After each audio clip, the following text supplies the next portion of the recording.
You went out. You want me to let Luna out?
All right, good morning, everyone. This is Irvin Humphrey with Special Olympics Arkansas, Director of Sports Training and Competition, and it is 10 o'clock on the dot, so we're going to get started.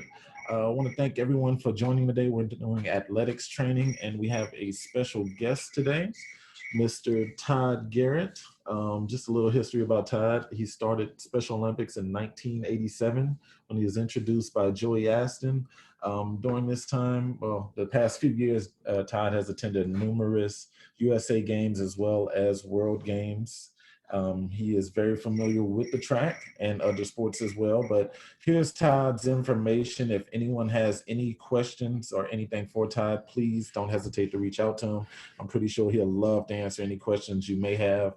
And also, as I said in other trainings, resources as far as using other coaches are big because we have a huge wealth of knowledge here in Arkansas. So I'm going to turn the floor over to Todd so we can go over athletics. But please remember, if you have any questions, please put them in the Q&A box at the bottom.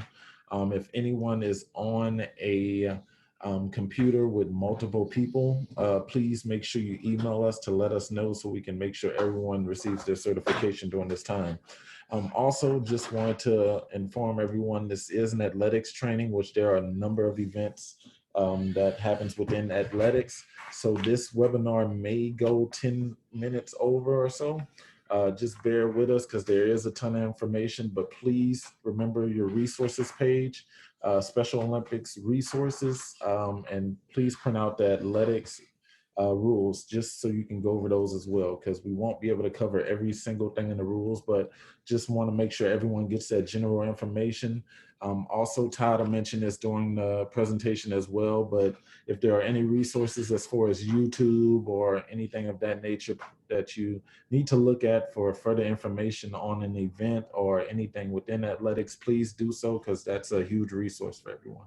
So now I'm going to turn it over to Todd for athletics training. Good morning, everyone. I hope everybody's doing safe. I know we're all missing our athletes, and I know state games should be coming up. We should be getting ready for that. I know it's a disappointment to us, but we will get through this eventually. I assure you that, and everything else. We're going to get right into this. There's a lot to dive into, that's for sure. We're going with the basics already, which will be our sports season for track and field will be most time through March through June. Our state games would be at the end of May. Most time, about every year I've been there, except a few, it's been at Searcy. So in our area games will be most time in April or the 1st of May, but most time April to early May when that will be. We'll get right into the rules part of track and field, if you don't mind. The events offered during summer games, and I will let y'all, I won't read through each and every one of them, but from going from left to right, as you can see, the running, walking, wheelchair, and field events and everything else. Don't forget to put back your question and answers on this if you got any about that. But now the the one thing I do want to point out in this is the difference on the wheelchair race. Each area may have a different setup for the slalom. Okay, like in my area, in area 17, we do 2 to 3 slaloms at a time just for the safety of the athletes. And that's what we want to keep in mind more than anything else, because our track at Conway, not so much Bologna now, but Conway had a little drop off there. So we felt like the safety of our athletes was the best for that. So we only ran about 2 or 3 at a time against each other on any competition. Let's don't forget about the pentathlon, the 5 events, okay? Only in a relay, 1 medal, okay, is rewarded on that. So if you got any questions on that, just email us or contact us about that. And let's be sure that during summer games, athletes are, they only can register 2 in athletic events, okay? And 1 additional relay event. So that'd be a total of 3 if they did participate in a relay event. If any athletes at the developmental event, they should not be in a traditional event. such as we're going to do athletes should not be registered in softball throw and then put in the shot put also, because that's considered almost just alike. Okay, recommendations, events for the ability levels. I'll give you a second to look over this. If athlete is registered in standing long jump, you cannot put them in running long jump. And then walking events, running events, softball throw, shot put, or mini javelin, like we said, everything else. So just kind of read over that and make sure that you're aware of that. And we don't put them in two different events on that. Uniform guideline. The uniforms, we prefer uniforms in tank top type jerseys, a light running shorts, t-shirts, and athletic type bottoms are allowed. Think athletic attire. My favorite thing in Special Olympics, no jeans. No blue jeans at all, no denims, no nothing like that. Do not even wear blue jean shorts out there because you will not get to participate. So be sure you dress your athletes in that. In all events, competitors must wear clothing that is clean, designed to be worn so as not to be objectionable. Clothing must be made of material non-transparent. Coaches, please make sure it is. This is for our integrity of our athletes and everything else. When they get wet, we don't want to see anything we should not be seeing, that's for sure. No necklace, no earrings, no watches in softball. We do have traditional softball, don't forget, at summer games. Please, coaches, be aware of, try not to let them wear watches and stuff because it could be a safety issue, and I'm sure Monica would appreciate that. Competitors must have proper athletic footwear. Let's try not to make sure they have Velcro strappings because that could be a safety issue for them also. To make sure they're tied up well. Shoes must be constructed to give a competitor no additional assistance. Track spikes are allowed, but they must be checked in with the competition management team. Okay, Irving or somebody else will have to prove that before they can wear spikes on the track. With this next slide here, I'm gonna give you all about a second or two just to look over it and everything else. As you see that we got different starting points, different placements on the track. We may start the 100-meter at a totally different place as we do the 5,000 meter or 800-meter 4x4 100s or whatever, 1,500 as you see. So look over that for a second and just coaches, it's your responsibility to make sure we know where we start at. I know we get some new coaches coming in on this and everything else. This is a good sheet and a good tool to refer back to at the time that our athletes in training and stuff. So just take a second to look over that. And I know I may be rushing somewhat, but we got a lot of material to cover in this and everything else. Now we're going to go just the general rules of athletics. Number one, due to the possibility of very low registration numbers in the following events, some events may be combined and ran as open divisions, such as 800-meter run, 1,500-meter run, 4x100s. In this case, y'all, even though we're running them all combined together, males and females, we could even, of course, I always tell my coaches at area games that they are running against the clock or the time. They're not running against each other. So don't worry about that. If we put say a 20-year-old male against a 14-year-old male, we're not running always against the competitor. We're running against the clock on this. So don't forget that, and let your athletes know that. And of course, the athletes will be rewarded on a separate basis on that. Blind and deaf athletes. I've had very little experience with this. I have had one at area games, but a rope or a bell may be provided to assist the athlete who is visually impaired. Tap start may be used for athlete who's both deaf or blind. A sighted guide may lead, but not pull or prompt the athlete in any manner.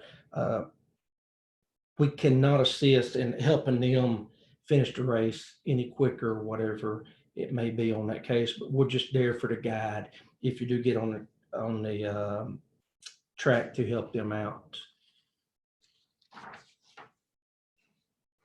Okay, relays. If any athlete is dropped and no registered alternate is available, the entire relay team is dropped. So this is an important note to get into. Coaches, be sure to plug at least 2 alternates in. That way, if you do have to drop an athlete, if it cannot make it or it gets hurt or whatever the case may be, you do have a person there to plug in, and your team can still run in the relay. The 4x400 meters, a 3-turn stagger will be used for the start. The first leg will be ran entirely in the lane that you started in.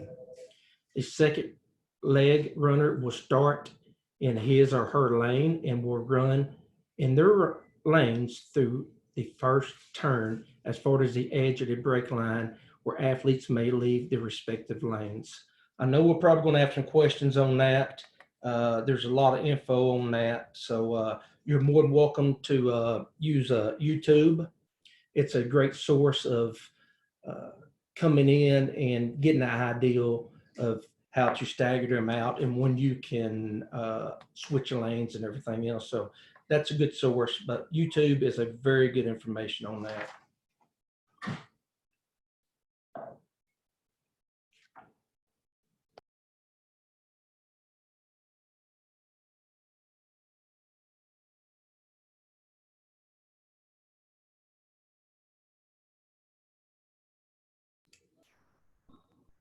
Hi, my name is Darren Starr. On behalf of Expert Village, I'm going to show you how to run 4x4 relay. At this point, the runner is coming in. He's completed 500 meters, and he's getting ready to hand off the baton to the second leg runner. Second leg runner is in motion, arms back, take the step. Successfully passing it through the exchange zone. After the second runner does that, he breaks in off the turn, and he's now in the inner lane where he completes a full circle, full lap, as we call it. And this is a psychological advantage because the runner is chasing for a position, him or her for a position in this event. So it's more a tactical race before you finish, and this is more of a competitive race also. At the same time, lactic acid, this is a combo of speed and anaerobic endurance. So lactic acid does set in probably around 300, 350. But if you run properly, same up-down motion, running techniques, relaxation, shouldn't be a problem to get the stick onto the next individual runner. Now, coaches and athletes, just be aware that we're going to show quite a few videos throughout this program and everything else. And a little side note on that, I'm going to remind you of a few things here, but there will be never no starting blocks at state games, okay? Just because of the amount of athletes we got to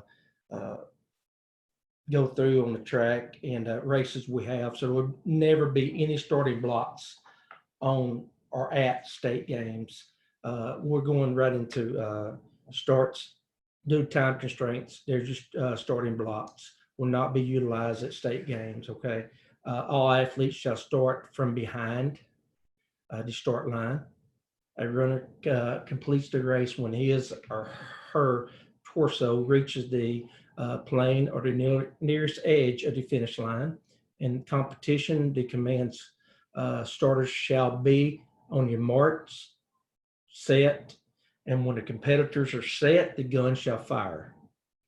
So there'll be a small pause in there about every time, coaches. So be aware of that. We have a lot of athletes, I know at least in my area, does not like the gun. So we try to go on a whistle and a flag on that.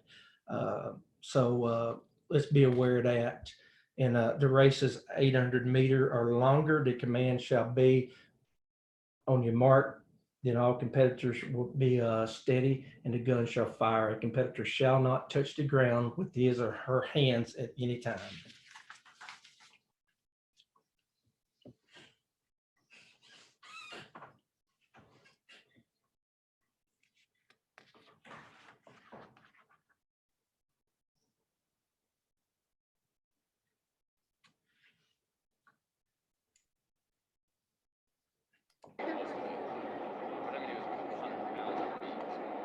And I give a lot of it to other people.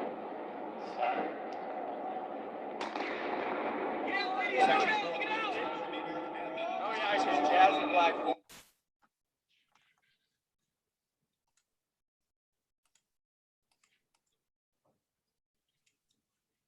Okay, there was a small sample of what we're talking about with the gun and the pause before each start of the race.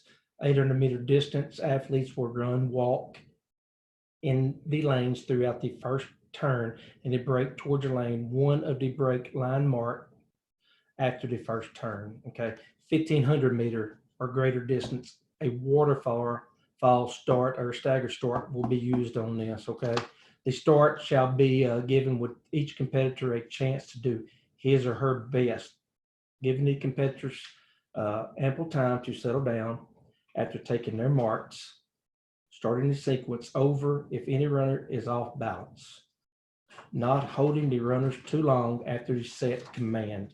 So coaches, that's pretty important. Practice with your athletes on that.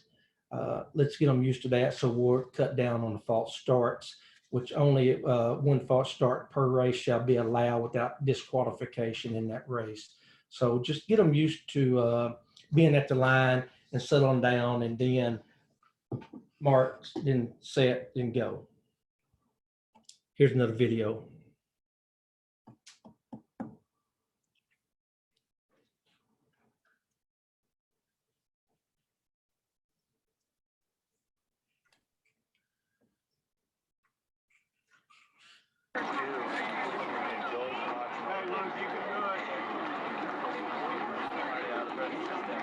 Let's go, guys.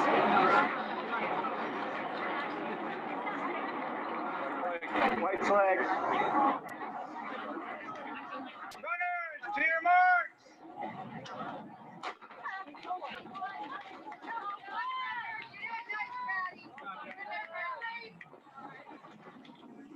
You got somebody doing the laps and then two on the counter? I mean, on the sign there. Okay.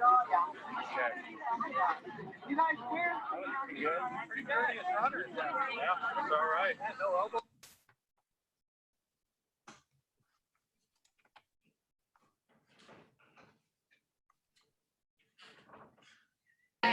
Dumbbell up to shoulder. We're going to hold down on the questions just for a little bit longer because I know Billy knows what that one was.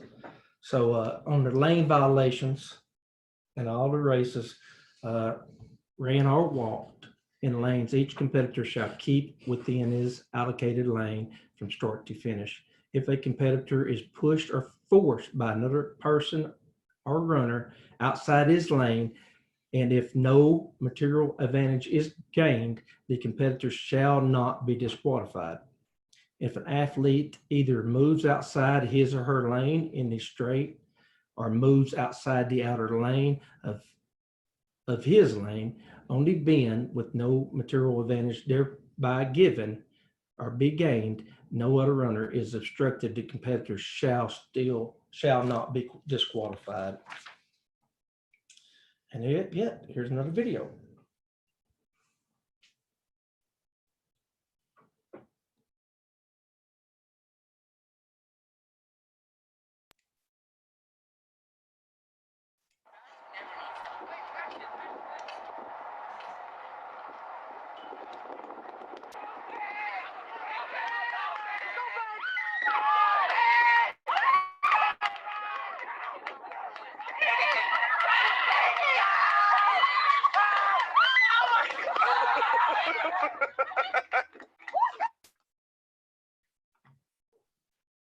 As you can see, that athlete, female athlete, was running into her lane just because I think he knew he may get beat on that one, but he kind of gained an advantage on that and might have slowed her down a little bit.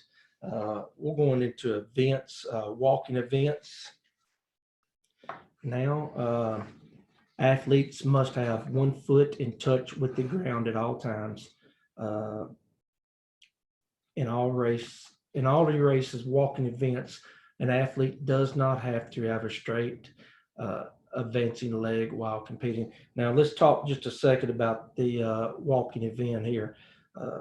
This is, coaches, be sure to stress to your athletes that this is a walking event, not a taking off running event or a both feet off the ground event when they first start the competition.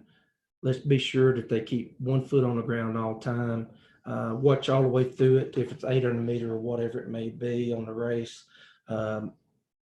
This is one I have to disqualify more than any probably area event that I have in the area is them taking off running. It's clear advantage that it will, it's just disadvantage to our walkers that do walk a fast pace. So coaches, be sure to make sure that they're in touch with 1 foot at all times on the ground, including the 400 meter. The competitor shall be disqualified with no prior warning when it is opinion of 2 or more officials in a technical violation has been committed that results in advantage being gained on this due to the possibility of very low regulations. Again, we could have numerous openings on that. We run them all at one time. Developmental walking, assisted walk. Athletes must provide their own assistant devices.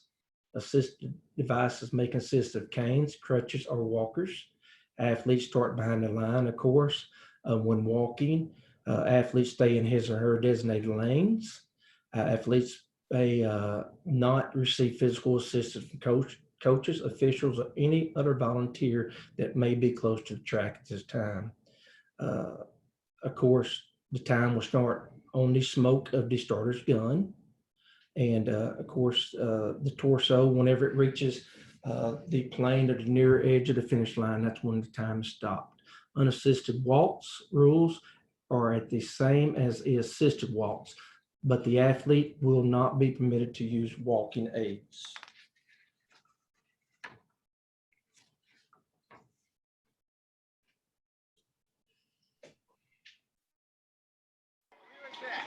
I don't know, there's an apple. Give me the milk. Give me that one. I don't know what it is. Take it out. Right, you have some milk?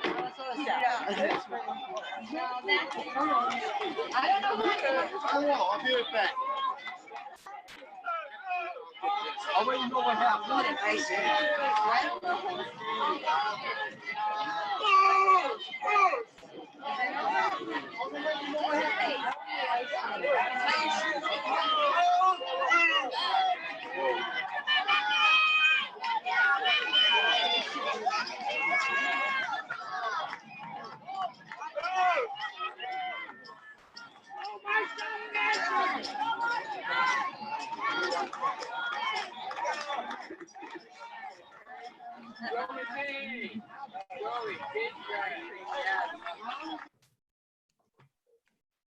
Hey, coaches, as you see, that was a great example of a fast walk. Foot was contact, 1 foot was at all times against the ground. And coaches, be sure to remind your assistant coaches and yourself, even coach, you cannot run along beside them when the track meet is going. Okay, guys. So let's just be aware of that. Mostly on the wheelchair races and stuff, let's do not run beside them on this.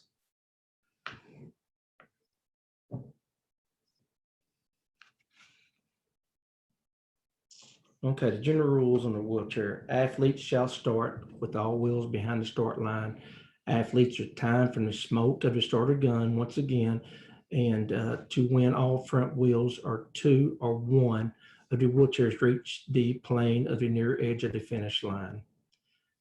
The lanes of the wheelchair events shall be made 2-track lanes wide. So we'll have plenty of room for them. Y'all coaches that they will have plenty of room to maneuver and just get out of their lane just a little bit, but there's 2 lanes there. The lanes for the wheelchair events shall be made 2-track wide. Motorized wheelchairs shall not be allowed in a regular wheelchair race. So I think that's pretty easy, self-explanatory. Only athletes that use of a wheelchair may participate in their events. Athletes shall not be pushed, pulled, or otherwise assisted during these events for athletes' safety. Each competitor must keep his or her lane from the start to finish, may not interfere or obstruct or impede the progress of any other competitor. Infractions shall be determined by the judges and may result in qualifications.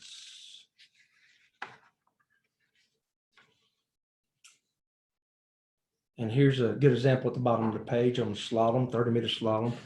Beginning the start line, place 1 cone in each lane at 5 meters intervals. Cones shall be placed in the middle of the lanes. Athletes maneuver his or her chair throughout the course, going to the right of the first obstacle and across the finish line without impeding another athlete on this course. Knocking down a marker constitutes a violation of 3-second penalties, which will be assisted.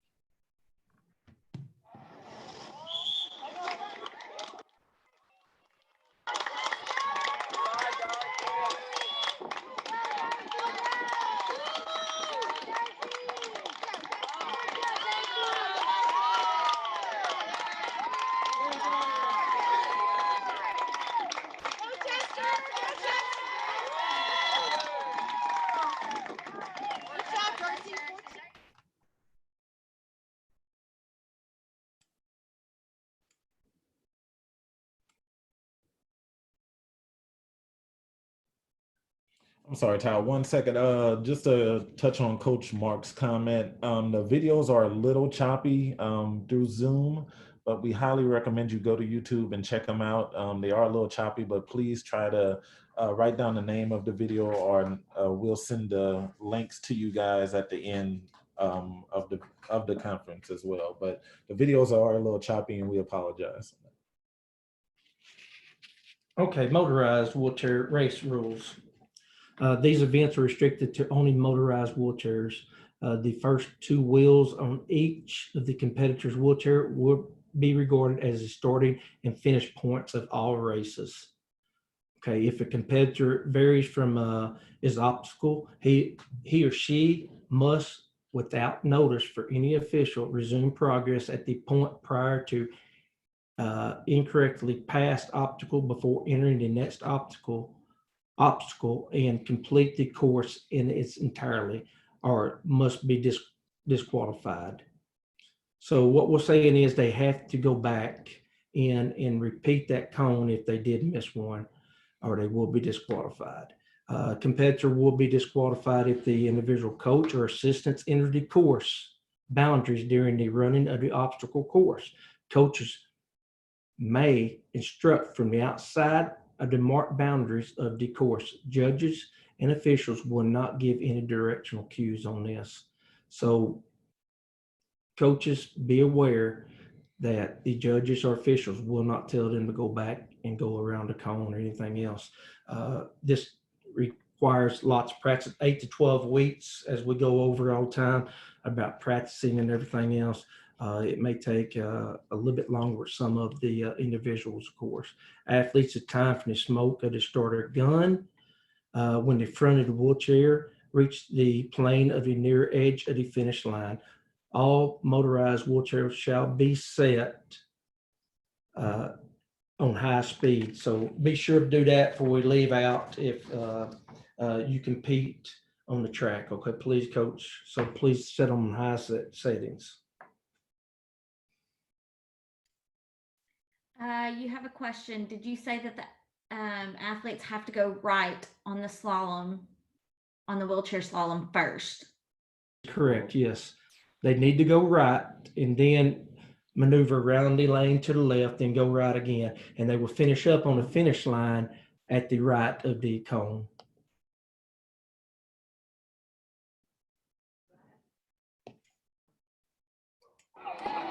Go, Sage, go. Go, boy. All right.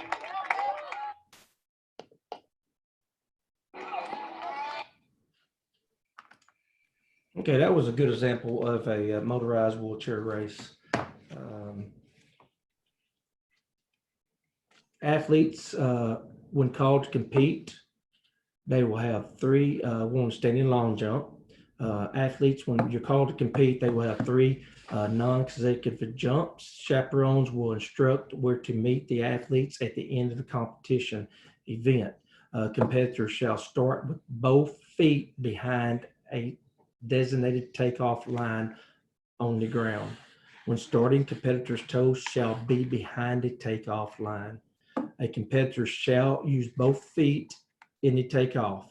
He or she may rock back and forth, lifting his or her heels and toes on alternate basis there, but he or she may not lift either foot clear off the ground. So you can rock back and forth to get momentum going, okay?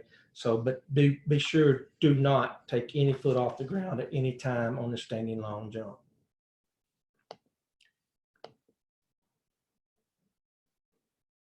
Okay, Mark asked, does a high speed mean the highest that they can control, or does that mean the highest setting on chair? Mark, use your discretion on that, please.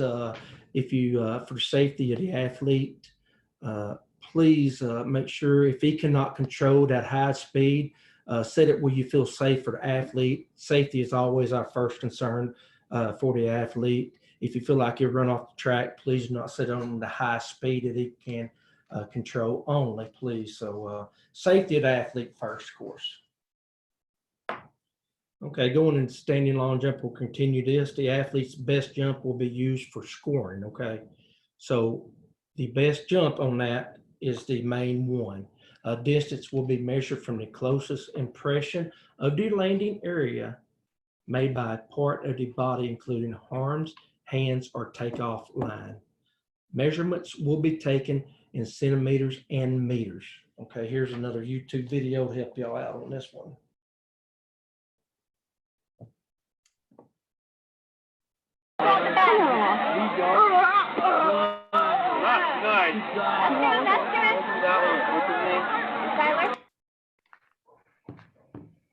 Okay, now when he's falling forward, of course, you ain't gonna measure where he ends up laying at or his hand. You're gonna end up where his heel and his foot hit at, of course. So be reminded of that, coaches, whenever we're doing a standing long jump. We're going right into running long jump. In a long jump, an athlete must be able to jump at least 1 meter, okay? 1 meter on this is the minimum distance between the toe board and the sand pit. Each competitor shall be allowed 3 non-consecutive jumps. Once again, the athlete's best jump will be used for scoring. All 3 jumps shall be measured and recorded on purpose of breaking ties. Okay, all distances will be measured along a perpendicular line from the foul line to the closest impression of their landing area made by any part of the athlete's body or clothing. Measurements will be taken in centimeters and meters. Once again, prior to the competition, an athlete may receive assistance from an official to mark their runway starting point.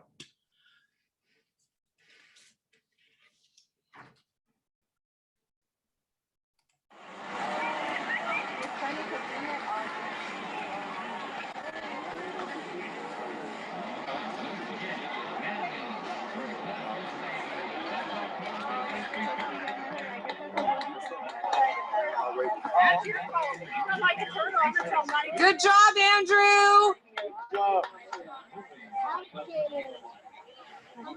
Now that was a great example of running long jump and everything else. But do not forget to stress to your athletes, and coaches remind your athletes that they can be called a foul on that if they do not jump in a proper place. So be sure, just a good rule when doing this on a running long jump, be sure just to do several walkthroughs, what I call a walkthrough area on this, on the running long jump, where they place their foot and Yep. then have them just practice on taking off. Muscle memory is a big thing on this. So let's try to just do some walkthroughs and then go through the full running part of this.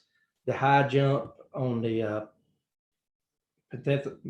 pentathlon. Golly, I can't already say that. Golly. You ain't got it right yet. I tell you, but the medium opening of the height for all high jump competitions shall be 1 meter. That's where we start out. Competitors shall not dive forward over the bar or take off from a 2-footed takeoff. So if you dive forward, you're automatically disqualified. These last 3 is the most important ones. If during the warm up, any competitor performs a deliberate forward dive or 2-foot takeoff, the competitor shall be disqualified from the high jump. So let's don't even get into practice of doing this, okay? And they only receive that ribbon. If during a competition, any competitor performs a forward dive or 2-foot takeoff, the competitor shall cease all competitions at that time and be given a proper placement for at least for the last legally cleared height. If this occurs during the, there's that word again, pentathlon, the competitor receives the points for the legal cleared height. Here yet is another YouTube video, for example.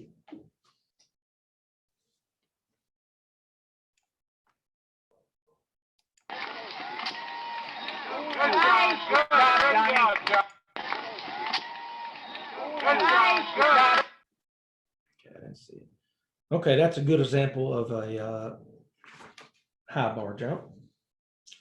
Now we're going into softball throws, the field events. Before we even get into this, I want to stress to coaches once again, let's just don't keep our athletes, try to keep them at the same place on a softball throw. Let's encourage them to do their best and move up maybe to a shot put, or or if you're in a tennis ball throw, try to have them move up to a softball throw even. Let's push our athletes to do their best. And that's months of training, I know, but we can do this. And that's what I always encourage my athletes to do, from softball to shot put, and I always try to mind them to do that. So we'll get into softball throw. Competitors may use any type of throw. All division ages, age 12 and up, shall use the standard size softball. The 8 to 11 division will use a smaller women's slow pitch softball. The difference between a men's softball and a women's softball is just 1 inch, but the men's softball is 12 inches and 12 inch, and a woman's is 11 inch. So remember that there is a small difference, but there is a difference. Each competitor shall be allowed 3 non-consecutive throws again. The longest measurement of the 3 throws will be used for scoring. Throws will be measured from the inner edge of the arc throwing restraining line. Measurements of all throws is required for the purpose of breaking ties.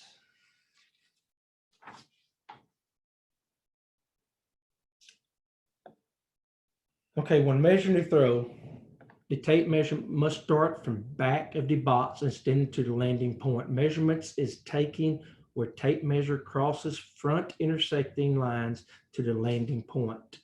The throw area shall be set up as follows. Now we got an example of how you want to set it up. I can go through this, but it's going to be a lot more self-explanatory. If you just look at this next example we got of the measurement lines and everything else, I think really and truly, for your time and my time, it's best just to look at that to see how they're going to, the way you set up the box to throw in. We can go through that, but if you got any questions, just ask me on that, or Irvin and I sure can answer that, that's for sure. But I'm not going to go through all that. Okay, we're gonna go into shot put, and remember, once again, let's try to push our athletes. And I know I sound like a broken record here, but let's push our athletes to extend herself on out from softball throw to shot put and so forth. I think it's just gonna be better for the athlete in the long run. The shot at state events will be outdoor course shot puts. The size of the shot put used in competition varies according to divisions. And they're as follows. Female athletes from age to 11 and wheelchair athletes will use a 4.4 pound ball. Male athletes from 8 to 11 and female athletes age 12 and up will use a 6.6 pound ball. Male athletes age 12 and up will use the 8.8. As you can see the difference in them. There is quite a bit of difference once you start throwing, trust me.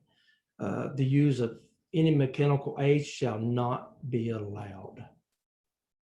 For protective purposes only, the wrist, the hand, and or as many as 2 adjoining fingers may be taped. There should be no connecting tape between the fingers and the palm, fingers in the back of the hand, wrist, and palm wrist, in the back of the hand, fingers to the wrist, and to the front of the back of the hand between fingers. Y'all may have to read that 2 or 3 times because I did myself. So.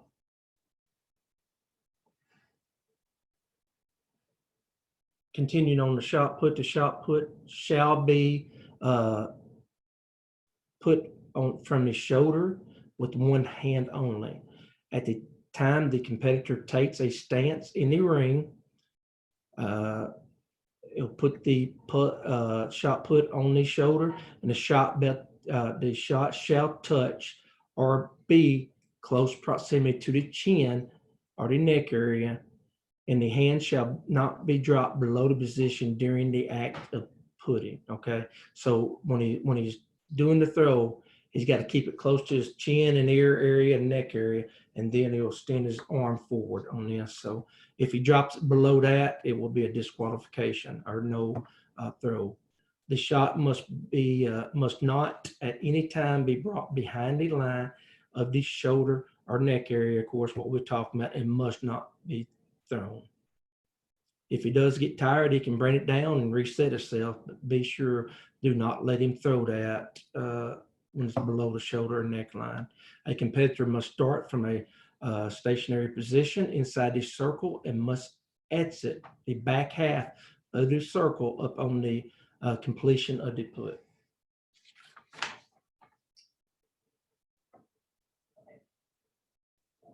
A legal put shall be made from within the circle of the athlete.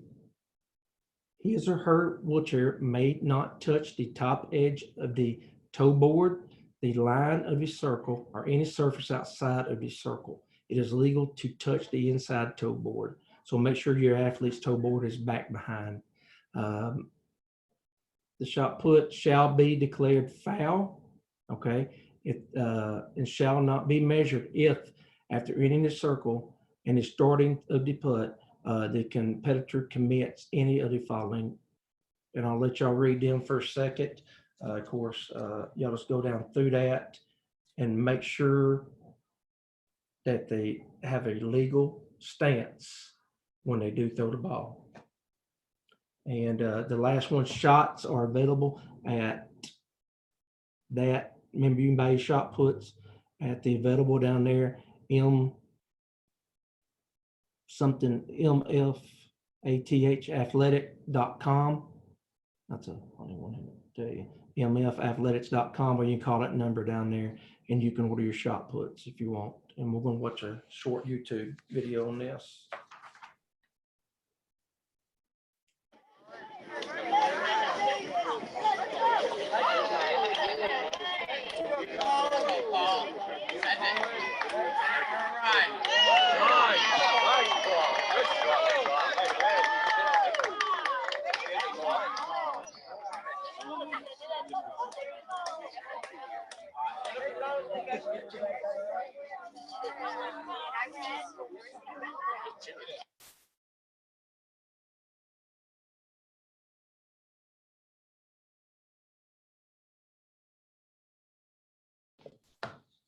Okay, coaches, the mini javelin.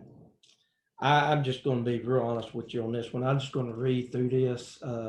I know very, very little about the mini javelin and everything else. I think all of your questions or comments or emails may have to be towards Irving on this. Lisa Payne is my director on this one for Area 17. She knows quite a bit about it, but I just not familiarized myself with the mini javelin yet. But we'll read through this. If the shaft shall be gripped and fins shall be made out of plastic. The tip shall be made of soft rubber with a blunt, rounded end. And mini javelin consists of 4 fins. The fins shall be flat and shall be perpendicular to the surface of the mini javelin. The weight shall be 300 grams for men, and for women 8 to 15 years, 300 grams for women, 400 for men. I'm sorry about that mix up there. So 300 for women and 400 for men. The mini javelin must be held by the grip with one hand only. Mini javelin shall be thrown over the shoulder or upper part of the throwing arm and may be slung or hurled. Kind of like a softball throw, I would assume, almost over your shoulder. Try to give them a good technique on that, the way it sounds and everything else. Make sure they come over the shoulder, on past the head and everything else. And the athlete wear 3 non-consecutive throws. Irvin, you got anything you want to add on this at all?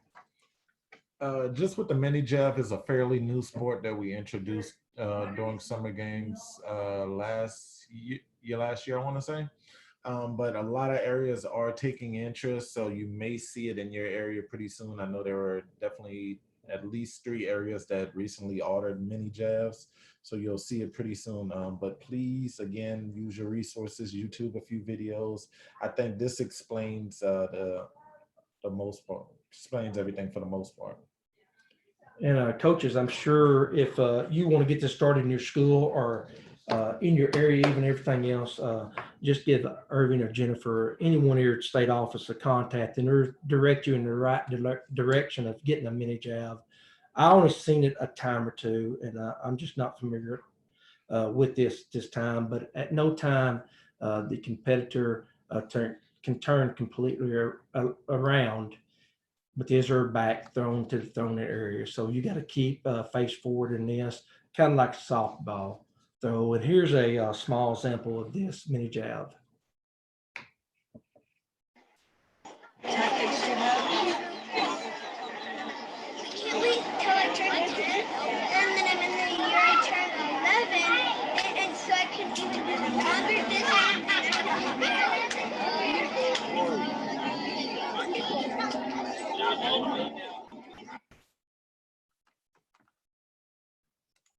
Okay, coaches, you've seen that video. He can run. You can have a running start and everything else. So be sure to try to teach them this way. And like I said, if you got any questions at all, just throw us a shout out on that, and we'll try to do our best you can. Mostly Irvin can for sure, but I see it's a lot like a softball throw, the technique of it. Pentathlon. Can you say that word for me? Pentathlon. Pentathlon. Okay, the 5 events comprising of the pentathlon shall be conducted in the following order: 100-meter dash, long jump, shot put, high jump, and 400-meter dash. It is recommended that the Pentathlon. There we go. Be conducted in a 2-day format, with the first 3 events complete on the first day and the last 2 on the second day.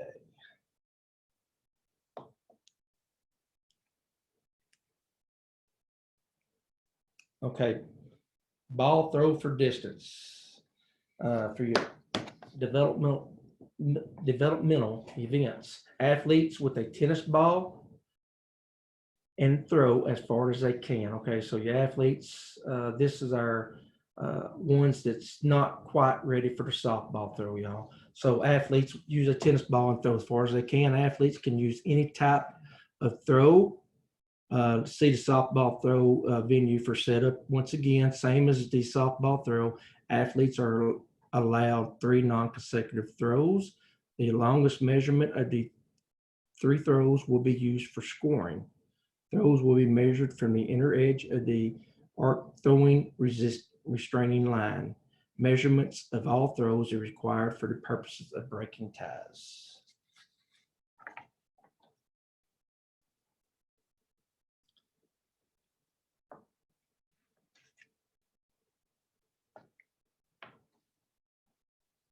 Okay, taking accurate measurements.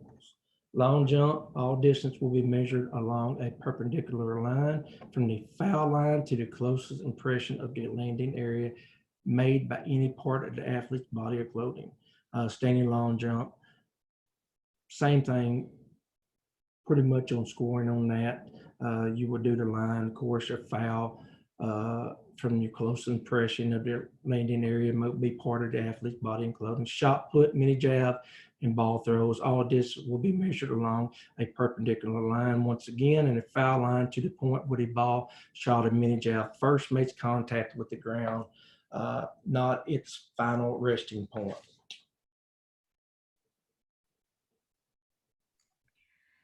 Okay, you got a few questions, so I'm going to stop before I play this next video.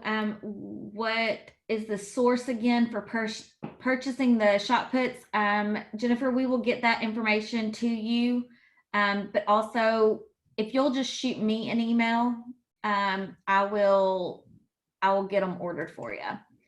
And then what are the minimum and maximum distances for mini jab? Irvin, have you set those yet? So one thing that we're definitely working on is redoing our parameters, in which I said earlier, mini jab is a fairly new sport. So we'll be adding we won't have parameters for mini jab because it's not a developmental event. But yes, we for those who have asked, we are resetting parameters for our developmental events. So if an athlete is throwing over, for instance, a certain distance in the tennis ball throw, they should be moved up to the softball throw based on the distance they're throwing. So we'll be sending that out to all coaches here in the next few weeks for sure. And coaches, remember this is what we talked about pushing your athletes. So let's try to push them to get in the mini jab if they've been doing the softball throw quite a while and everything else. I know at CHDC where I work at, we just started that up really this year. And Lisa's doing a good job of getting 2 or 3 of our athletes from softball throw on into the mini jab. And that's what we was going to enter them in at state games before we got canceled.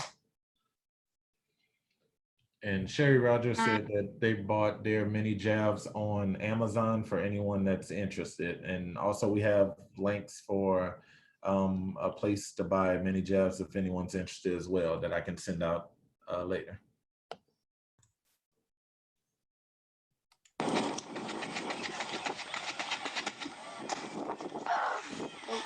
Okay, so Nathan takes the tape into the closest mark, which would be where her hands fell.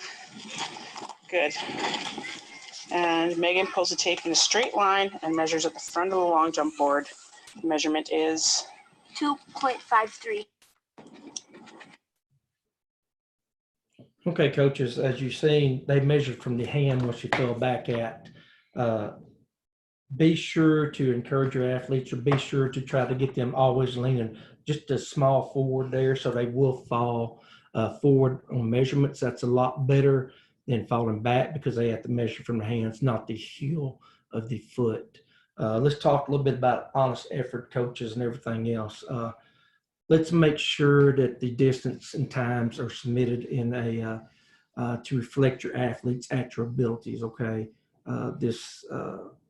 not always saying that you mean to do this, but let's try to reflect on this to make sure we get the honest effort and put our athletes in the right placement where they need to be at. A 15% rule, of course, is in effect if athlete competes and are 15% above or below their times, they will be disqualified. So the last thing we want to do is, and I'm not saying it's always a bad thing, but a ribbon's not always a bad thing, but we want them to try to get a medal at least for their effort and everything else. Don't just throw them out there where they get disqualified and just get a ribbon, okay? Let's do the honest effort on them. If there's any change to your athletes' times or distance, please submit ASAP. And please remember, no sandbagging, no sandbagging. And with that, I am finished. I appreciate everybody's time. It was long. I know we rushed through this quite often and quite quickly. I apologize for any mix-ups and everything else, but don't forget, you can always email Irving or email me, or Jerry Bridge is always available also, I'm sure. And we'll try to answer any questions we got about track and field and the field events. But coaches, just remember that honest effort is an important thing with our athletes, and always push our athletes. It don't hurt to push our athletes to make them do better in a training process. Let's move that up from 8 to 12 weeks real quick if we can. I know we got a little bit more time with track and field training than we do such like basketball, floor hockey in that time. So let's try to train with them and get them out and get them used to walking, running, etc. And we can do this all year. So with that, I appreciate everyone's attention and time. And thanks so much. And Irving, it's yours. Thank you, Todd. I think we have some questions here, possibly directed to you. Bobby, what kind of balls can be used on ball throw? Well, we try to always use, like I said, a softball throw, a regular softball, regulation softball. You can find that at any sporting store, on Amazon, anything like that. Don't forget that the men's throw would be a 12-inch softball, which is the men's softball, and a women's is 11-inch. So that's the thing to look for, is 12-inch and 11-inch. And that's what we need to look for on softball. And the next question is from David and Leslie, what is sandbagging? Well, we kind of use this, I always use this as those softball adages that you play down to your level, or how can I say this, Irvin? You kind of play, yeah, you play down to get a better seed or a better position that you think that your athlete can win gold. That's not what we're about. You want to put out your honest effort on sandbagging, and that's basically what a sandbagging is on an effort on that, and have your athlete do the best they can. Don't let them play down so they can get a better seed and then come up and win gold. And like in softball, play down in competition, then get a better bracket, and they come up and smoke everybody, winning 14-0 and 14-1 or whatever it may be, just to win a gold. That's not what we're about at Special Olympics. So that's what sandbagging is. Yeah, and that kind of touched on what Mark said earlier. He asked about the settings at wheelchairs. So it can happen pretty much in any event. So if you have an athlete that during maybe their area spring games, they have their wheelchair set at a lower speed, then they get to summer games and then they add that, turn that speed up a notch so they can win the competition. That's pretty much a good definition of sandbagging as well. But I'm trying to see if we have any other questions.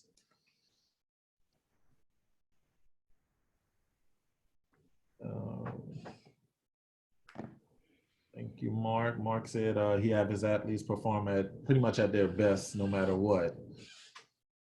And that's always important to do, is get your athletes out and work with them and encourage them to get better and better. And like I said, track and field, it can be used all year round, not just at certain times of the year. Perfect. And I know I only have 1 minute left in the call. Todd did a great job. Greatly appreciated, Todd. If you guys have any other questions, we have a few more a minute or so. But what I want to do, especially for new coaches that are just getting on, just go over the new coaches progression plan with everyone. So as you see, hopefully on my screen, you'll see our website. What you want to do is go to Get Involved, and then you'll see the Coaches tab. And then right here at the bottom, you'll see this is where we're going right here, the coach training and progression plan. But at the bottom, you can see some useful tools for everyone, some training and workout templates, as well as just resources for everyone, from our coaches guidebooks to concussion cards. So if you're taking concussion, that's just some pointers that you can keep with you just to remember what to do in case of concussion. So those are a few things on this page, but we want to click here. And then this is pretty much an overview of the new coaches progression plan. I'll dive into it, but here at the very bottom of this page, when we talk about elective courses and courses that coaches can take to get recertified in the sport, you can find these courses at the bottom. We'll be updating these courses as we find other sports or other courses for everyone to take. Also, some of these courses have a fee. Some of them don't, definitely, but please remember we are not able to cover those fees for all coaches. Also, if any coaches, teachers, anyone out there have courses that they think would be beneficial to our coaches here in Arkansas, please let me know and we'll add those for our coaches to take for recertification as well. But here at the top, this is the main thing I want everyone to look at. It says download this entire checklist for yourself. And this is the process to become certified or recertified as a coach. During this progression plan, there will be incentives based on each level. So if you become a bronze level coach, you'll get a bronze lanyard. Silver level coach, you'll receive a silver lanyard, and gold level coach, you'll receive a gold lanyard and a t-shirt. So that's one thing we're definitely working on. Just to get a quick run through, for those who have been certified before, you'll see most of it's the same, especially at the certified coaching level. You'll take your protective behaviors, one of these concussion courses, as well as a general orientation. You'll check that box and make sure you send all of your forms or documents with this sheet as well. You must have a current Class A volunteer form. You'll just print that and send it with this sheet as well. Certified in a minimum of one sport, and that's an in-person training or online sport-specific training. Today counted as an online sport-specific training for athletics. So everyone that that is on this call have been certified in athletics. You just have to finish the remainder of these to become officially certified. You must maintain your sports certification by taking approved continuing education courses. And this is strictly for recertification, this box right here. So if you're becoming recertified, you'll check that box and you'll send a certificate with this. But also with the education courses, it was the previous page that I showed you with all of the courses at the bottom. So you'll take one of those courses. For those who are coaching unified sports, you'll just click on this and take this course, coaching unified sports course. You'll complete all of these. Most of them come with certificates, I'm sorry. You'll just attach that to this file and send it in, and that'll mark you as a certified coach, and what you'll receive definitely a certificate for this level. Bronze level, I'm sorry, I'm gonna run through this pretty fast. I know we're over time, but bronze level, you'll complete all of the certified coaching options above, and then you'll have to have coached for a minimum of 1 year in that sport. So for instance, if you are new to athletics and this is your first year, you cannot be a bronze level coach right now. You'll just be a certified coach until next year. But along with that, you'll complete your CPR certification. You'll actively participate in the Fit 5 program, and you'll turn in the yearly exercise, nutrition, and hydration tracking sheet, which can be found at this link. And you'll also complete the course coaching Special Olympics athletes. I won't go over everything for time purposes, just to point out a few things. For the silver and gold level coach, you'll see the notes at the top that says level required for USA Games and level required for World Games. These are mandatory. This is through Special Olympics North America, and they have required these courses to be taken. So we'll definitely stay on top of that as well. But everything else you can find either on that previous page that I showed you or right here in this document. But please remember to print out any documents and attach with this sheet. Let me see, I think there's a few questions Any plans for a makeup field day of any sort in each area? Of course, everyone's kind of on lockdown right now, so we're just waiting till we get the okay to have host any events, and we'll definitely let everyone know, email, social media, as many ways as possible. Here, with me already have been coaching, will I need to do this? Yes, we are asking all of our coaches through Special Olympics to become certified by using this progression plan sheet. But so the answer is definitely yes. If you are, just to make sure I'm reading the question correctly, if you are currently certified in a sport, then you'll just have to complete the documents that you need to finish that certification level. And hope I answered that correctly. Remind coaches to get with their school coaches to help. Thank you, Darla. Yes, please, if anyone has any questions on sports, if they don't understand the sport or they need more insight, please use your resources. If you're at a school, your coaches there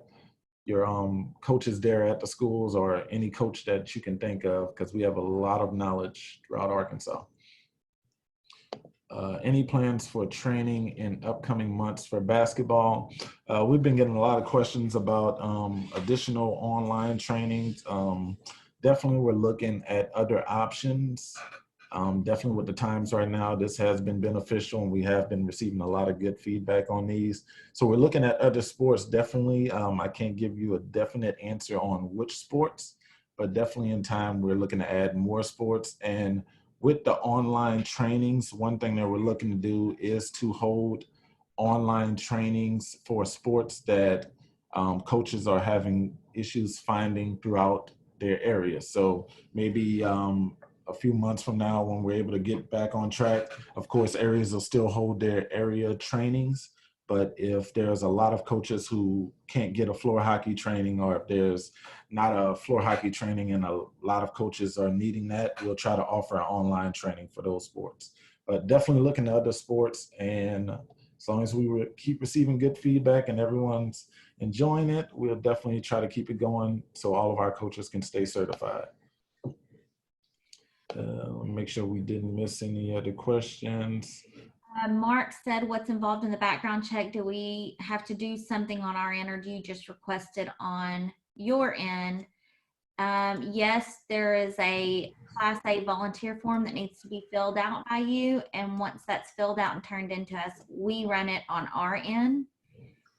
Shara said, thank you, Todd. It was hard to sit through knowing that we won't have summer games this year. 11 Miss SOAR family. Andrea said, thank you, Todd and Irvin. James, this is some great information. Thank you. And I think that is it. I think Trisha had to get off a little early, but was able to stay through the athletics training. I think that's it. Perfect, perfect. And another thank you to Todd. Greatly appreciate it. A lot of insight. Definitely, again, please reach out to Todd or any of your coaches for any information. Also, please remember to go to that resources page. If you Google Special Olympics resources, it should take you there, but look for those those athletic rules. Make sure you know them, especially the events that you'll be coaching. And also don't hesitate to reach out to any of us, myself, Todd, Jennifer, anyone here at the office, any of your area directors, field reps. We'll get you as much information as you need, and we'll work on getting you guys what you need. But please stay tuned. Thursday, we have powerlifting coming up. I'm sorry, tomorrow night at 5 p.m. we have general session and practice general session tomorrow. So at 5 p.m. for those who need it. And Thursday, we have powerlifting at 2 p.m. So please register for those if you need it, and let us know if you guys need anything.